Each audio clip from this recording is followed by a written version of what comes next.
pagi Mas.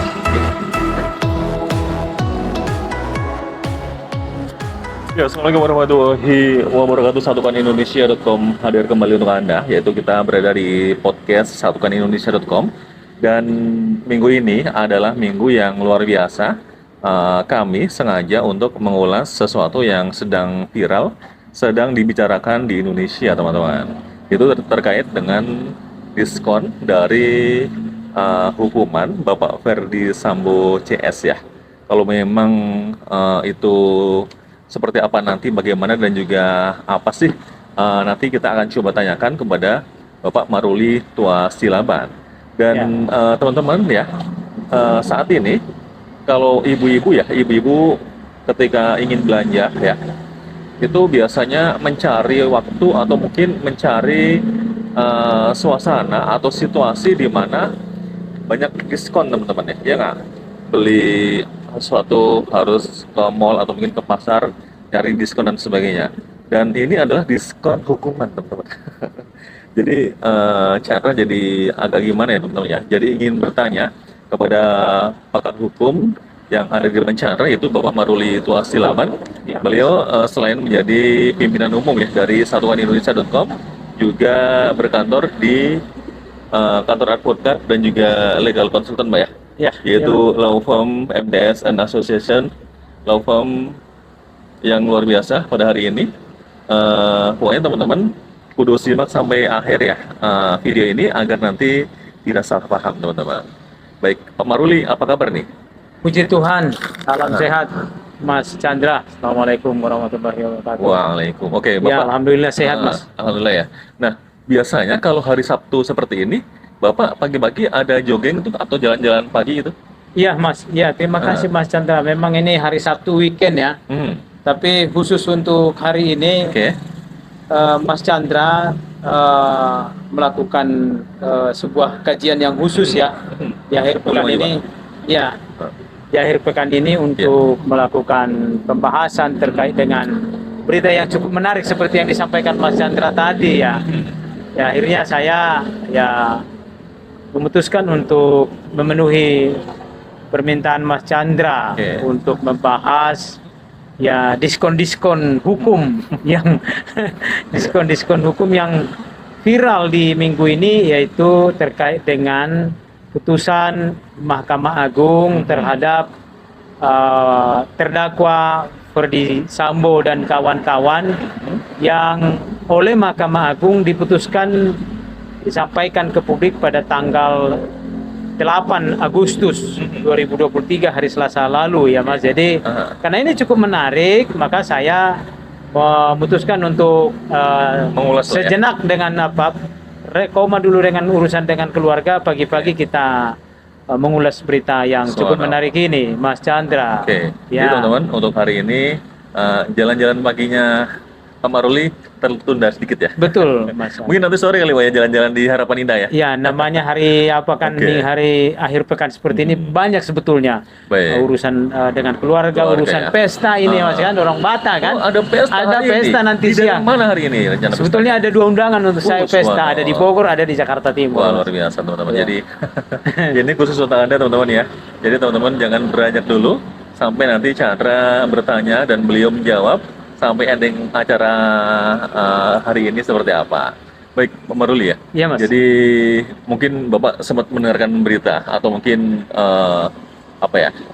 info-info yang terbaru lah di YouTube, mungkin di media sosial yang saat ini ada ya. Boleh disebutkan dulu Pak Maruli berapa sih diskonnya agar masyarakat mungkin juga lebih tahu nih untuk diskon hukuman. Terima kasih Mas Chandra. Tentu sesuai dengan topik yang kita akan ulas pagi hari ini, yaitu terkait dengan diskon gede-gede atas putusan pidana Ferdy Sambo dan kawan-kawan, yaitu sebagaimana kita ketahui bersama, ikuti bersama bahwa perkara Ferdy Sambo ini muncul dan luar biasa booming di tengah masyarakat tahun lalu ya. Yaitu bahwa berdasarkan putusan pengadilan Irjen Pol Ferdy Sambo yang sudah dipecat ya dari institusi kepolisian, dihukum pidana di tingkat pertama Pengadilan Negeri Jakarta Selatan itu hukuman mati, Mas. Lalu dilakukan upaya hukum banding di tingkat banding Pengadilan Tinggi Jakarta menguatkan putusan Pengadilan Negeri Jakarta Selatan. Dan di Mahkamah Agung, oleh Mahkamah Agung seperti yang kita ketahui dipotong ya, diperingan dari hukuman mati menjadi hukuman seumur hidup. Sedangkan Putri Chandra yang merupakan istri dari Verdi Sambo yang terlibat menurut putusan itu di dalam pembunuhan terhadap Brigadir Joshua, vonisnya di tingkat Pengadilan Negeri Jakarta Selatan dan Pengadilan Tinggi Jakarta itu 20 tahun. Lalu pada saat dilakukan upaya hukum kasasi di Mahkamah Agung, dikurangi putusannya dari 20 menjadi 10 tahun. Sedangkan Rizky Rijal yang juga merupakan pihak yang terlibat di dalam pembunuhan Brigadir Joshua itu vonisnya tingkat Pengadilan Negeri Jakarta Selatan dan Pengadilan Tinggi Jakarta itu vonis 13 tahun penjara, dan di tingkat kasasi menjadi 8 tahun. Sedangkan Kuat Ma'ruf itu juga diberikan keringanan yang tadinya berdasarkan putusan Pengadilan Negeri Jakarta Selatan dan putusan Pengadilan Tinggi Jakarta dari 15 tahun menjadi 10 tahun.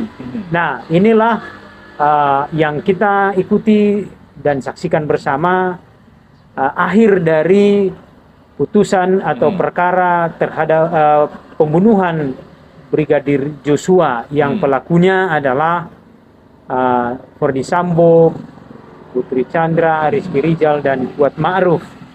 Nah, jadi ini masih dalam tahap putusan biasa, Mas.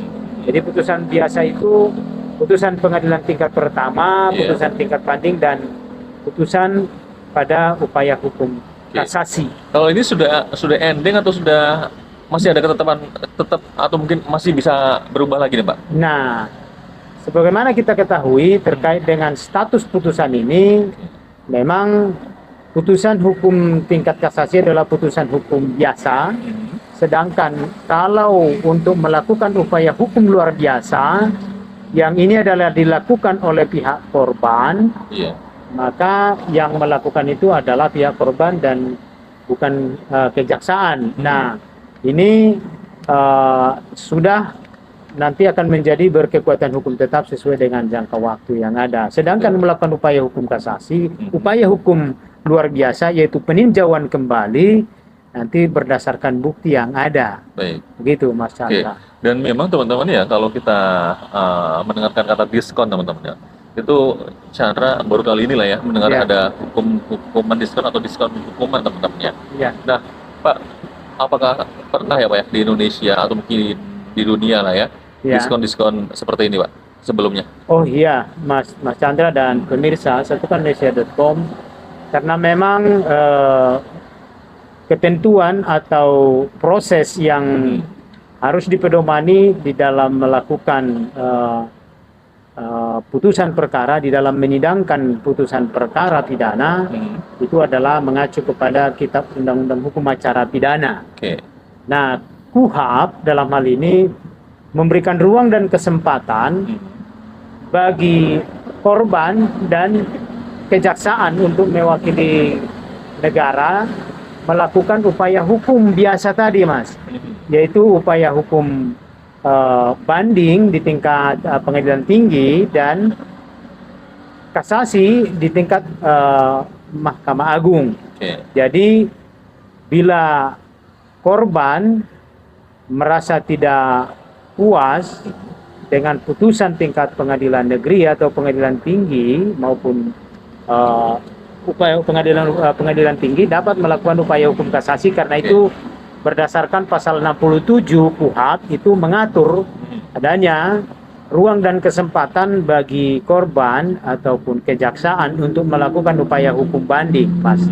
Demikian juga untuk melakukan upaya hukum kasasi itu diatur di dalam KUHP itu pasal 20 244, Mas. Hmm. Ya, jadi itu kalau perlu pemirsa ingin saya bacakan ya, Oke. terkait dengan pasal yang mengatur tentang kewenangan dari yang berkepentingan atau katakan korban dan penuntut umum untuk melakukan hukum kasar, upaya hukum banding itu diatur dalam pasal 67, Mas. Iya. Nah, sedangkan KUHP ya. KUHP, Kitab Ya, Undang-Undang Hukum Acara Pidana. Baik.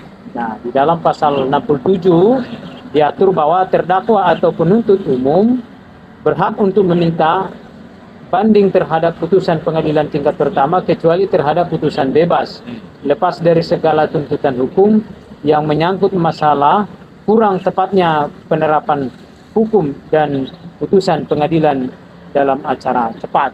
Nah, jadi di sini Mas terdakwa ya. Ini perlu tentunya terdakwa yang menerima hukuman berhak mengajukan upaya hukum banding, sedangkan korban itu melalui jaksa mewakili kepentingan negara melakukan upaya hukum banding. Baik. Ya. Oke. Nah, teman-teman ya, Chandra juga ingin bertanya nih kepada Bapak Maruli ya. Pak, Ya. ini kan ketika sidang Sambo CS ya, pada waktu Ya. itu atau 2022 lah ya dalam hal Ya. ini, itu menyita waktu yang lama, bahkan masyarakat juga nonton lah dari televisi atau mungkin dari YouTube dan sebagainya. Ya. Nah, kalau dari pandangan masyarakat awam lah ya, ini kan kayak semacam sebuah pembunuhan berencana lah ya. Ya. Gitu. Nah, kemudian dengan adanya diskon tadi, apakah sudah adil Pak ya? Menurut Bapak gimana Pak? Iya, Mas. Jadi memang ini masalah adil atau tidak adil ini adalah ukurannya tentunya berdasarkan pertimbangan-pertimbangan hakim ya. Tapi kalau berdasarkan pertimbangan, kalau kita dari pihak korban, ya atau katakanlah dari pihak keluarga Joshua, tentunya bisa berbeda dengan putusan yang sudah diterbitkan oleh Mahkamah Agung. Bisa berbeda. Berbedanya begini, kan kalau kita cermati putusan Mahkamah Agung yang dipublis pada tanggal 8 Agustus kemarin itu dikatakan kan bahwa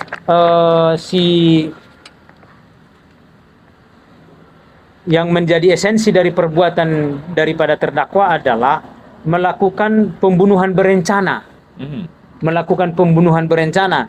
Sementara dasar untuk menghukum si pelaku, yaitu Ferdy Sambo dan kawan-kawan pada putusan pengadilan tingkat pertama dan banding, bukan melakukan perbuatan pembunuhan berencana. Makanya di dalam putusan itu disampaikan ada perbaikan. Nah, walaupun sebetulnya kalaulah berdasarkan rumusan atau kualifikasi yang diluruskan oleh Mahkamah Agung bahwa Ferdy Sambo dan kawan-kawan melakukan pembunuhan berencana terhadap Joshua adalah terpenuhi hukuman maksimal. Hukuman maksimal seperti dalam hal ini yang sudah diputuskan pada tingkat pertama oleh Pengadilan Negeri Jakarta Selatan dan putusan Pengadilan Tinggi Jakarta menguatkan putusan Pengadilan Negeri Jakarta Selatan. Nah, tapi Mahkamah Agung selain memperbaiki narasi tentang bentuk perbuatan yang dilakukan oleh terpidana, yaitu menjadi melakukan pembunuhan berencana, tapi hukumannya dikurangi, Mas. Ada diskon tadi kan? Nah, kembali ke soal rasa keadilan. Rasa keadilan ini ya memang tentunya dilihat dari tujuan dan hakikat daripada hukum itu adalah untuk membuat adanya kepastian hukum dan adanya rasa keadilan di tengah masyarakat. Nah, apakah ini sudah adil? Ya, tentunya pasti dari berbagai dilihat dari sudut pandangnya ya. Kalau kita dari sudut pandangnya si korban, dalam hal ini keluarga Ferdy Sambo, ya tentunya ini nggak adil. Iya kan, ini soal rasa keadilan. Nah, soal adil. Nah, tapi kalau dilihat dari sudut pandangnya pelaku atau terpidana yang tadinya dia katakanlah Ferdy Sambo dihukum hukuman mati menjadi seumur hidup. Nah, itu ya ada keadilan, ada harapan hidup ini kan begitu ini. Nah, jadi tentunya karena kita tidak memegang secara utuh soal fakta-fakta hukum atau bukti-bukti hukum ini untuk dilakukan penilaian untuk membuat sebuah keputusan yang memenuhi rasa keadilan, hanya Mahkamah Agung lah yang tahu. Hanya Mahkamah Agung yang tahu soal apakah ini sudah memenuhi rasa keadilan apa tidak ini bagi korban. Iya, jadi memang ya hukum itu ya seperti hukum di Indonesia kita seperti itu, Mas Chandra. Nah, untuk menjawab pertanyaan apakah ini dibenarkan menurut hukum, ya upaya hukum tadi adalah hak daripada terdakwa maupun korban melalui jaksa. Nah, dalam hal ini jaksa mewakili kepentingan Brigadir keluarga Joshua Huta Barat, ya melakukan upaya hukum kasasi dan di tingkat banding di tingkat pengadilan negeri kan begitu. Nah, itu haknya. Sedangkan untuk upaya hukum luar biasa yang adalah merupakan hak daripada si terdakwa, peninjauan kembali itu tidak ada pada jaksa penuntut umum, Mas. Kuhap kita begitu ya, tentunya nanti akan kita ikuti bersama apakah dilakukan upaya hukum peninjauan kembali apa tidak. Tetapi soal upaya hukum banding dan kasasi yang merupakan upaya hukum biasa yang diatur dalam kuhap kita, itu adalah hak daripada terdakwa dan penuntut umum. Begitu, Mas. Soal bagaimana proses itu terjadi untuk menghasilkan putusan di Mahkamah Agung, hanya hakimlah yang tahu dengan Tuhannya. Hakim yang tahu dan tentunya pihak-pihak yang terlibat di situlah ya. Soal apakah ini ada dugaan macam-macam, soal bagaimana Mahkamah Agung kita itu, ya hanya mereka lah yang tahu. Tapi hal yang perlu dicatat sekaligus juga menjadi pengingat bahwa soal proses dugaan korupsi atau sogok-sogokan di lembaga pengadilan kita itu masih marak sampai saat ini, Mas. Masih marak. Di lembaga pengadilan kita itu masih marak. Jangankan di pengadilan. Oh ya mungkin di lembaga penegak hukum. Ya di lembaga penegak hukum kita ini sebagai praktisi, Mas. Iya. Kita sebagai praktisi, apakah ada yang bisa memastikan bahwa penegakan hukum di Indonesia ini sudah sesuai dengan aturan yang berlaku? Apakah memang sudah hukum itu sebagai panglima? Allahualam, Mas. Apakah hukum sudah menjadi panglima, kita berarti kita juga belum tahu nih ya. Alasan diskonnya itu memang benar-benar sesuai dengan alasan-alasan yang tadi itu, atau mungkin ada alasan lain kita juga tidak tahu. Hanya hakimlah yang tahu. Hanya hakimlah yang Dan tahu. berarti apa ya, ketika seorang hakim ya menjadi hakim ya, itu istilahnya kaki kanannya di surga, kaki kirinya di neraka. Itu harus hati-hati, harus adil ya. Jadi kalau tidak adil langsung ke neraka, ketika adil dia ke surga. Jadi hati-hati banget ya sebagai hakim, Pak ya. Nah, apalagi hakim ini kan irah-irah putusannya kan demi keadilan berdasarkan ketuhanan yang Maha Esa. Jadi hakim ini adalah wakil Tuhan di bumi ini, di tengah-tengah hakim itu kita. disumpah juga kan ya? Oh, disumpah, Mas. Disumpah. Iya, berarti ini apa ya? Mungkin jadi gini, Pak. Maksudnya kita berharap ya. Alasannya itu adalah benar-benar alasan sesuai dengan peradilan itulah ya. Jangan sampai ada alasan yang lain. Oke deh, Pak. Ini untuk teman-teman kita, atau mungkin buat rakyat, atau buat saya juga yang awam nih, Pak ya, yang awam. Sebenarnya untuk alur dari sebuah kasus pidana, Pak ya. Perkara ya. Ya, perkara pidana. Itu dari A sampai Z itu seperti apa sih, Pak? Oh iya. Terima kasih, Mas Chandra. Jadi memang terkait dengan tahapan proses perkara pidana, ya sesuai dengan sifat dari hukum pidana ini adalah hukum publik ya. Hukum publik yang mengatur hubungan antara pribadi dengan pribadi yang lain. Artinya negara di sini sebagai pihak yang bertanggung jawab untuk memberikan rasa kepastian dan kenyamanan bagi setiap warga negara. Oke. Nah, di dalam hukum pidana itu ada namanya delik aduan dan delik pidana. Nah, kalau perkara yang melibatkan Verdi Sambo, sebagaimana kita ketahui, yang muncul di tahun 2022 yang lalu, ini adalah bukan delik aduan. Ya, artinya ketika ini muncul ke permukaan pada saat itu, memang kalau tahapan ini kan si Brigadir Joshua kan konon awalnya yang kita ikuti bersama meninggal, lalu meninggal, kita nggak tahu waktu itu meninggal, lalu dibawa oleh pihak kepolisian ke keluarganya di Jambi. Lalu pihak keluarganya ya melakukan acara, sebetulnya acara seremoni keluarga ya, sebelum dimakamkan. Lalu pihak keluarga meminta kepada pihak kepolisian yang datang dari Mabes Polri waktu itu untuk tidak perlu dibuka. Nah, tidak perlu dibuka, lalu memunculkan kecurigaan bagi keluarga, kan begitu ya. Lalu keluarga ya, kebetulan ada Batak kan memang itu ada cara khusus. Jadi pamannya si Brigadir Joshua itu kan Marga Simanjuntak, sebelum dimakamkan itu ya harus diulosi kan. Nah, pada saat seremoni untuk mengulosi ini, karena ini acara terakhir, perpisahan terakhir dengan keluarga, ya terjadi terjadi perdebatan lah ya, antara dibuka dan tidak. Nah, inilah yang membuat kecurigaan bagi keluarga. Akhirnya ternyata ini ada kecurigaan. Lalu berdasarkan itu ya langsung dibuatkanlah waktu itu laporan polisinya kan.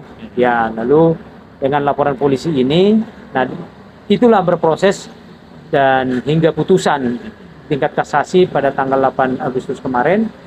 Dan tentunya khusus untuk perkara Brigadir Joshua ini karena cukup menyita perhatian publik, termasuk presiden, kepala negara, dan juga sebagai kepala pemerintahan, ya begitu antusias dan menaruh perhatian terhadap perkara Brigadir Joshua, meninggalnya Brigadir Joshua ini. Kita masih ingat ini persis ya, waktu itu kebetulan saya catat itu bahwa pada tanggal 12 Agustus 2022 itu Presiden Jokowi itu resmi memberikan pernyataan terhadap kasusnya kasusnya Brigadir Joshua ini. Ya, jadi itu merupakan pemberitaan yang masif, sangat viral ya, bahwa Jokowi respon positif motif Sambo bunuh Joshua. Artinya itu Presiden Jokowi langsung menyerahkan permasalahan ini karena begitu masifnya pertanyaan daripada wartawan dan pihak keluarga, lalu Presiden Jokowi menyatakan tanyakan kepada Kapolri.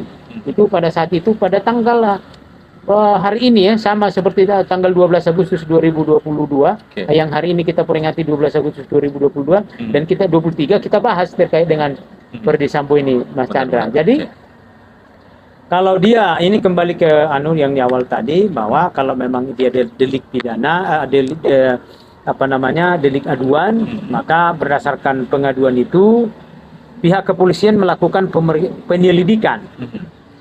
Setelah dilakukan penyelidikan, lalu dilanjutkan dengan memenuhi syarat untuk dinaikkan ke penyidikan, yaitu di dalam tahap penyidikan sudah harus ada tersangkanya, memenuhi syarat. Bukti-bukti harus ada semuanya. Ya, bukti harus sudah terpenuhi, saksi gitu. Dan juga saksinya, bukti dan saksi itu merupakan alat bukti, Mas. Jadi keterangan saksi dan bukti surat. Itu terpenuhi, itu maka dinaikkan tahap dari penyelidikan yang tentunya jika ini diawali dengan laporan polisi ataupun bukan, itu delik aduan atau bukan delik aduan itu, maka dilanjutkan ke tahap penyidikan, Mas. Awalnya kan penyelidik, jadi diselidiki dulu ini apakah ada memenuhi syarat apa tidak.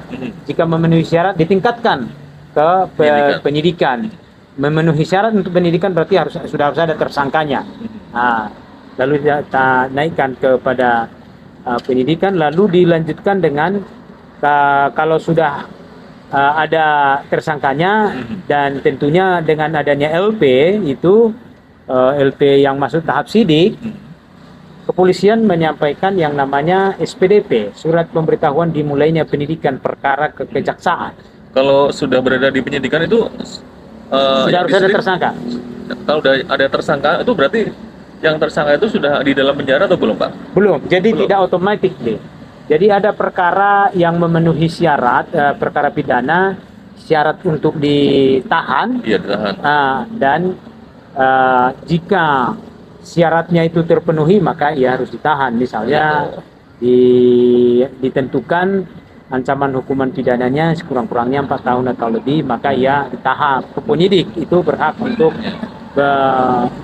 menahannya. Jika tidak, maka tahapan proses tetap dijalankan, yaitu masuk ke penyidikan, lalu ada yang namanya SPDP, surat pemberitahuan dimulainya penyidikan, disampaikan oleh penyidik, yaitu penyidik kepolisian kepada kejaksaan, dan tentunya ini merupakan tahapan proses penyidikan. Dilanjutkan kalau memang sudah lengkap, nanti korespondensinya dengan kejaksaan, penyidik koordinasi dengan kejaksaan, lalu akan ada yang namanya pelimpahan berkas dari kepolisian kepada kejaksaan. Kejaksaan menyatakan akan melakukan pengujian, jaksa akan melakukan penilaian terhadap proses penyidikan atas sebuah perkara yang dilakukan oleh kepolisian. Lalu di dalam tahap penilaian itu pihak kejaksaan menyatakan jika belum lengkap maka akan dikembalikan kepada kepolisian seraya melengkapi hal-hal apa yang belum lengkap dalam pendidikan tersebut. Hal-hal apa saja yang perlu dilengkapi, ya baik itu terkait dengan dari bukti surat, keterangan saksi, keterangan ahli, ataupun hal-hal lain yang berkaitan dengan untuk menyatakan sebuah perkara pidana itu dinyatakan lengkap. Jika pihak kejaksaan telah menilai atau berdasarkan bukti-bukti yang dikumpulkan oleh penyidik, karena tugas penyidiklah untuk membuat suatu perkara terang dan jelas untuk dapat dilimpahkan kepada kejaksaan. Nah, itulah makanya pihak kejaksaan yang melakukan penilaian bahwa perkara tersebut dinyatakan lengkap. Lalu jika itu sudah dinyatakan lengkap oleh kejaksaan, lalu pihak kepolisian menyerahkan alat bukti dan tersangka kepada kejaksaan. Dan kalau sudah P21 tentu saja pihak kejaksaan akan melimpahkan berkas itu ke pengadilan untuk disidangkan. Ya, jika sudah masuk ke tahap persidangan, ya tentunya pihak pengadilan akan menjadwalkan persidangan untuk pertama yang disidangkan itu adalah yang saksi-saksi atau dalam hal ini si terdakwa, dan juga saksi-saksi yang ada yang meringankan dan saksi yang memberatkan. Lalu tahap ada yang namanya tahap eksepsi, tahap pledoi. Jadi eksepsi itu adalah tangkisan dari pihak terdakwa, dia menangkis, dia menyangkal lah, katakanlah seluruh dakwaan bisa, ya itu haknya. Tapi nanti kan tentunya berdasarkan bukti, ya diterima apa tidak kan itu akan diuji di persidangan. Dan juga ada jaksa juga melakukan tanggapan terhadap tangkisan atau sangkalan-sangkalan yang dilakukan yang diajukan oleh si terdakwa. Nah, statusnya kalau sudah di persidangan kan sudah menjadi terdakwa, lalu pihak terdakwa juga berhak melakukan upaya pembelaan membela diri toh. Iya. Jadi namanya pledoi. Jadi pledoi akan diajukan oleh si terdakwa untuk melakukan pembelaan terhadap dirinya yang yang dituntut. Dituduhkan ya. Ya, yang dituntut kepadanya. Lalu masuk ke tahap jaksa juga memberikan tanggapan kepada pledoi yang diajukan oleh si terdakwa, dan pada akhirnya hakimlah yang akan memberikan pertimbangan berdasarkan bukti-bukti tadi yang diajukan oleh si terdakwa, dan juga bukti-bukti yang dikumpulkan oleh pihak kepolisian yang sudah diserahkan kepada kejaksaan. Bukti itu dinilai di persidangan, akan dinilai bahwa keterangan-keterangan bukti-bukti yang satu sama yang lain apakah bersesuaian apa tidak.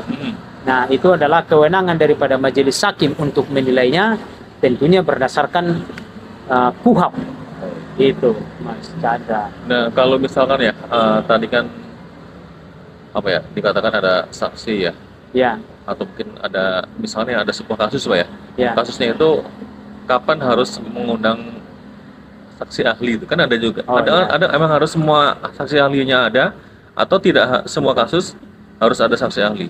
Jadi ya Mas, pertanyaan yang bagus. Memang KUHP juga mengatur terkait dengan saksi.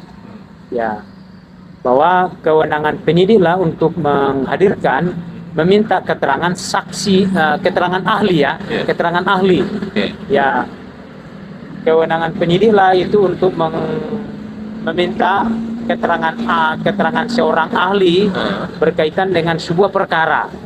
Pertanyaannya tadi adalah apakah semua perkara pidana itu membutuhkan keterangan ahli? Yeah. Nah, tadi sebuah perkara itu kalau penyidik telah menilai sebuah perkara telah terang dan jelas Yeah. tentang perbuatan yang disangkakan, maka pihak penyidik bisa menyimpulkan tanpa harus memanggil ahli. Okay. Ya. Yeah. Tapi manakala sebuah laporan polisi atau perkara yang disengketakan di kepolisian membutuhkan keterangan ahli, kepolisian berwenang untuk memanggil ahli, meminta keterangan ahli. Tujuannya adalah tidak lain tidak bukan untuk membuat terang dan jelas sebuah perkara. Okay. Apakah ada perbuatan pidana? Apakah persangkaan yang disangkakan oleh pelapor dalam laporannya itu telah terang dan jelas memenuhi unsur, katakanlah unsur penipuan, unsur penggelapan, atau unsur pembunuhan. Ya, kalau sudah terang dan jelas perbuatan itu berdasarkan penyelidikan dan penyidikan yang dilakukan oleh kepolisian, maka tidak perlu lagi. Tapi itu kewenangan daripada kepolisian. Tapi itu diatur dalam KUHP, Mas. Jaksa juga demikian, kejaksaan. Misalnya ada pencuri ayam ya. Ya. Nah, itu sampai di persidangan ya. Itu tidak perlu saksi ahli itu ya. Terkait dengan bagaimana perbuatan ini kan soal perbuatan pencurian ya. Iya. Soal apa yang dicuri, itu urusan kedua. Tapi bagaimana perbuatan itu dilakukan, ya tugas daripada penyidik kepolisian lah yang membuat itu terang dan jelas. Apakah ada di dalam peristiwa itu pencurian ayam? Ini kan pemidanaan ini adalah menghukum terhadap perbuatan orang. Jadi terhadap perbuatan itu, apakah di dalam melakukan sangkaan pencurian itu terang dan jelas perbuatan pencurian dilakukan apa tidak? Nah, jadi kalau misalkan ya memang tidak terang dan jelas terkait dengan perbuatan pencurian itu dilakukan, ya bisa dipanggil ahli. Nah, bisa. Nah, itu kalau misalkan Mbak ya, ini mohon maaf ya, agak lebih detail lagi. Ya. Jadi kalau misalnya ya, itu memanggil ahli ya, pasti kan ada dana lah ya. Oh iya, Itu dananya dari mana tuh Pak? ya dananya ya dari anggaran kepolisian. Oh gitu, ada ya, ada. Anggaran. Oh iya. Semestinya itu yang secara normatif, Iya, iya. secara normatif itu dibebankan kepada anggaran kepolisian. Gitu. Iya, Iya. karena begitu sebuah perkara itu dinyatakan P21 oleh kejaksaan Iya. atau perkara dinyatakan lengkap, maka pihak kepolisian akan menggunakan kewenangannya dalam rangka mencairkan menggunakan anggaran terkait dengan tahapan penyidikan yang dilakukan atas sebuah laporan polisi. Tapi yang jelas, bagaimana prakteknya Mas di lapangan soal dana apa ini biaya untuk memanggil ahli ini Allahu alam. Hanya polisi lah yang tahu itu.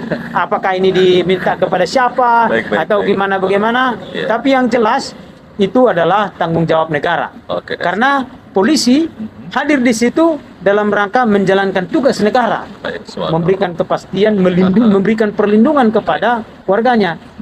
Nah, begitu Mas. Jadi biaya ahli ini itu ada tanggung jawab negara. Oke, subhanallah. Iya. Luar biasa. Jadi teman-teman ya, Pak Maruli hari ini sangat bersemangat dalam Iya. menjawab pertanyaan Chandra. Oke deh Pak, tadi terkait dengan misalnya nih sudah ada keputusan hakim ya di sesi Ini pertama perkara tadi Verdi Sambo ya? Boleh lah ya? Enggak, perkara Pada pada umumnya lah ya. Ya. Nah itu ada banding sampai apa Kasasi. sampai paling ujung tuh ke kan hari ini kan Mahkamah Agung ya yang Ya. menetapkan diskon itu ya. Ya. Masih ada atasnya lagi ya? Pak? Jadi tadi kan sudah kita katakan bahwa upaya hukum di dalam perkara pidana itu ada dua. Upaya hukum biasa dan Oke. upaya hukum luar biasa. Baik.